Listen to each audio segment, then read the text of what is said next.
Episode 24. A scar with no injury.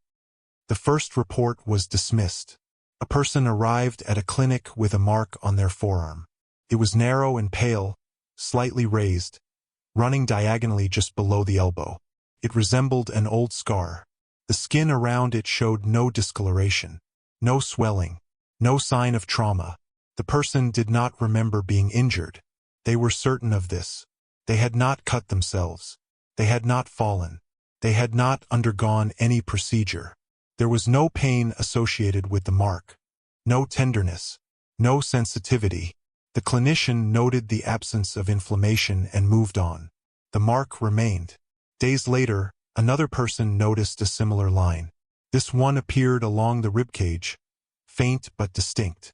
It followed the contour of the body precisely, as if placed with intention.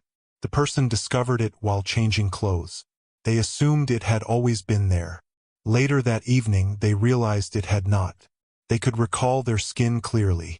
They had noticed less significant details before.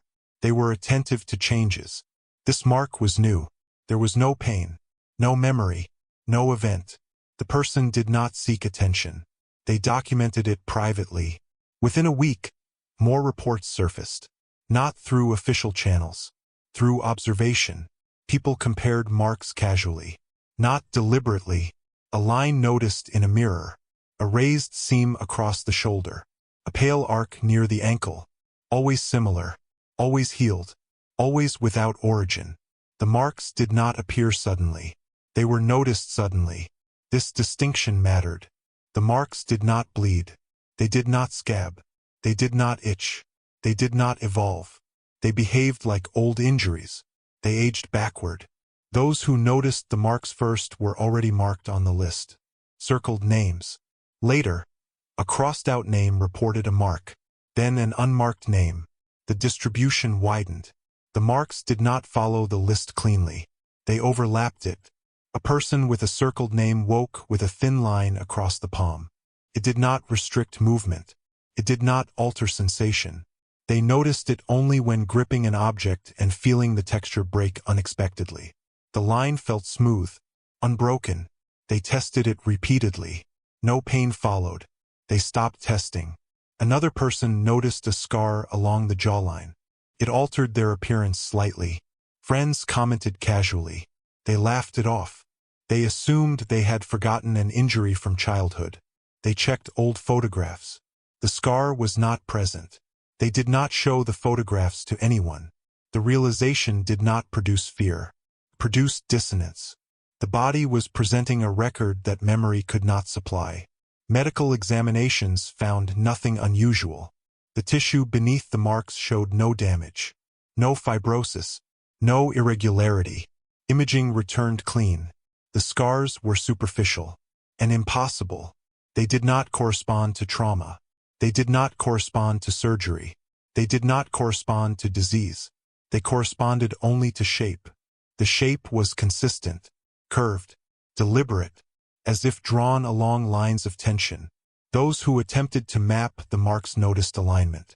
The scars followed paths of movement, flexion points, rotational axes, places where the body changed direction. They did not cross joints randomly. They traced function.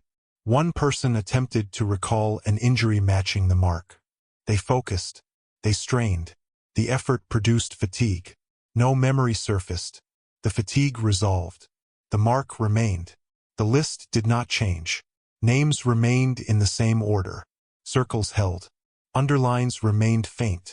Crossed-out names continued to thin socially. The appearance of scars did not prompt marking. Followed it. Those who had experienced repetition earlier noticed the scars later. Those who had experienced memory interference noticed them sooner. The scars did not repeat. They appeared once. They remained. No new scars appeared on the same person. Each person bore a single mark. The placement varied. The shape did not. People began noticing changes in sensation. Not pain. Displacement. A person touched the scar and felt the sensation register slightly to the side. Another felt touch echo briefly. Another felt nothing at all. These variations stabilized quickly. The body adapted. The person stopped noticing. The adaptation was smooth. Too smooth. Someone attempted to remove a scar. They applied pressure. They exfoliated. They used treatments. The skin responded normally. The scar remained unchanged. Another attempted concealment. They covered it. They avoided mirrors. They ignored comments. This did not remove the mark. It removed attention. The list did not respond. The scars did not spread. They did not propagate. They accumulated across the population slowly, quietly, always without event. The lack of injury disturbed some. Others dismissed it. Those who dismissed it adapted faster. Those who fixated experienced secondary effects. A person with a scar on the wrist noticed repetition return. Not of moments, of sensation. They felt the same touch twice. Then once more. The repetition ended. The sensation normalized. The person avoided touching the area. The repetition did not recur. Another person noticed a delay when moving across the scar. Not resistance. Latency. Movement completed. Feedback lagged. They adjusted unconsciously. Their movement became smoother. The delay diminished. The body learned. The scars appeared to optimize behavior. This interpretation was not shared widely. It remained internal. Those who verbalized it experienced discomfort. Not social. Physiological. Their heart rate increased slightly. Their breathing shallowed. The body responded as if correcting posture. They stopped speaking. The response subsided. The list remained unchanged. A clinician attempted to classify the marks. They documented shape, placement, texture. They searched for patterns. Their documentation became inconsistent. Notes reordered themselves. Images misaligned. Comparisons failed. The clinician stopped. The marks did not disappear. They stabilized. A crossed-out individual experienced a different effect. Their scar faded. Not completely. It softened. The line remained visible but less distinct. Their social presence continued thinning. They did not notice the fading. Others did. No one commented. Underlined individuals noticed their scars last. Some did not notice them at all. When pointed out, they acknowledged them briefly. They did not dwell. Their scars caused no disruption. No repetition followed. No latency. No echo. The marks existed. They did not interfere. This difference mattered. Those who noticed their scars and fixated experienced interference. Those who noticed and adapted experienced stabilization. Those who did not notice experienced nothing. The scars were not damage. They were adjustment. A record of correction applied to the body rather than time. The list did not update. It did not need to. The scars represented the next phase. Not selection. Integration. Those who could integrate without resistance stabilized. Those who resisted experienced friction. Those who could not integrate thinned. The scars did not announce purpose. They did not require understanding. They functioned. The absence of injury was the point. The body had been corrected without harm. The correction did not ask permission. It did not require memory. It remained. The scars did not spread evenly. They appeared in clusters, then paused. Days passed without new reports.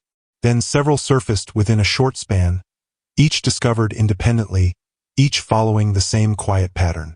No event preceded them. No shared location. No shared time. People noticed the scars alone. They rarely pointed them out immediately. The marks felt personal even when identical. They did not signal urgency. They did not demand explanation. They simply existed. Those who compared scars later noticed something else. The placement followed function but not stress. The scars did not appear where damage was likely. They appeared where correction would matter. A shoulder that rotated slightly out of alignment. A wrist that absorbed repeated microadjustments. A jaw that held tension during speech. The scars traced these paths cleanly. They did not restrict movement. They refined it.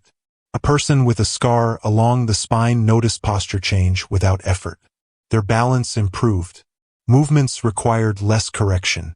They stood longer without fatigue. They did not attribute this to the scar. They attributed it to rest. Another person noticed that pain they had carried for years diminished. Not vanished. Reduced.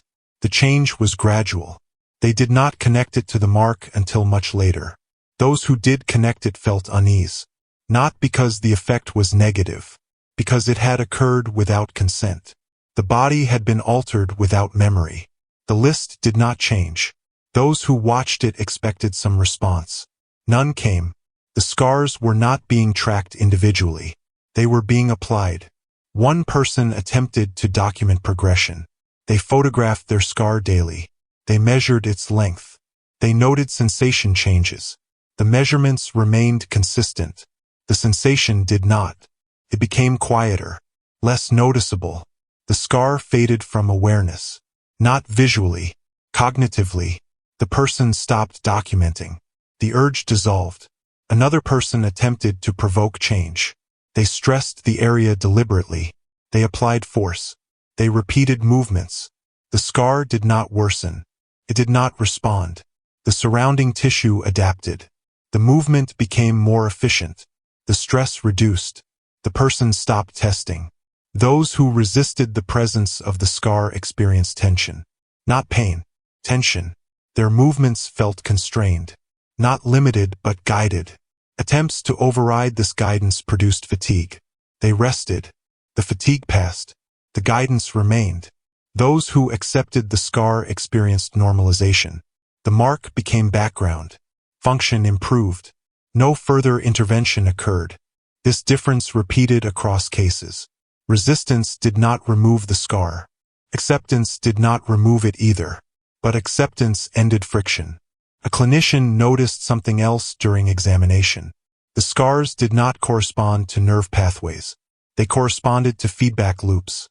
Points where sensory input met motor output. Places where correction could be applied without conscious awareness.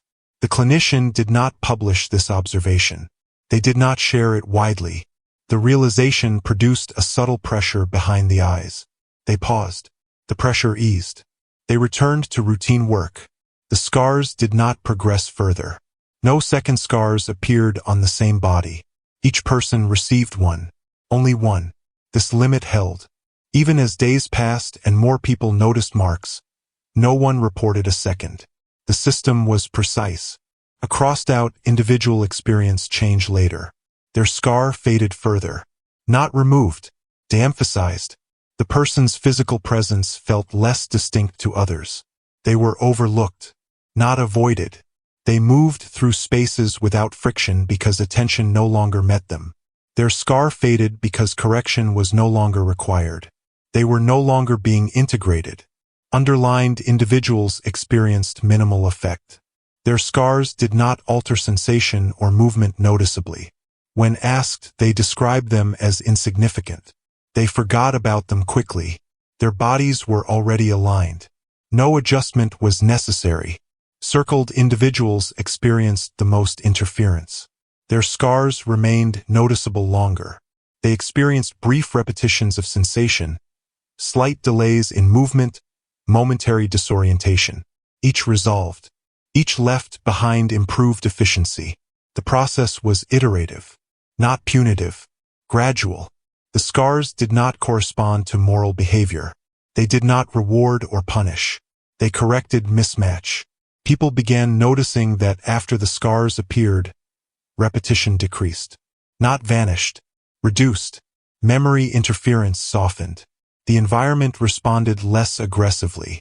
The scars absorbed correction that time had previously applied directly. This redistribution mattered. The system was shifting domains. From time to body. From sequence to structure. The list remained unchanged. Its role had diminished. Names did not need to move when bodies could be adjusted directly.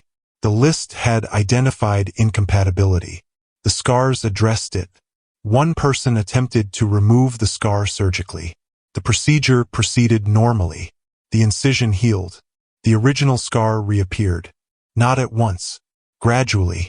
As if restored. The person did not attempt removal again. Another attempted concealment through modification. They tattooed over the mark. The tattoo held. The scar remained palpable beneath it. The body retained the correction regardless of surface. The scar was not cosmetic. It was functional. Those who attempted to explain the scars publicly found words insufficient. Descriptions collapsed into analogy. The analogies failed. Listeners lost interest. The conversation moved on. The scars did not become a topic. They became background. The system did not require acknowledgement. It required compliance. Not conscious, physical. Over time, the presence of scars became normalized. People stopped checking. They stopped comparing. They stopped documenting. The marks remained. The list remained. The environment stabilized. Those who could not integrate continued thinning. Their scars faded. Their presence diminished. They were not removed abruptly. They were eased out of alignment. The scars were not signs of damage. They were signs of editing. The body had been altered to fit constraints time could no longer enforce efficiently. This change reduced visible anomalies, reduced repetition, reduced correction. The cost was subtle. Agency shifted below awareness. Behavior aligned without choice. The scars did not hurt. They did not demand attention. They worked. The absence of injury was intentional. Pain would have prompted resistance. Memory would have provoked analysis. The scars bypassed both. They completed the adjustment quietly. The list did not update. It did not need to. The system had moved forward. The next phase would not mark bodies. It would remove margins.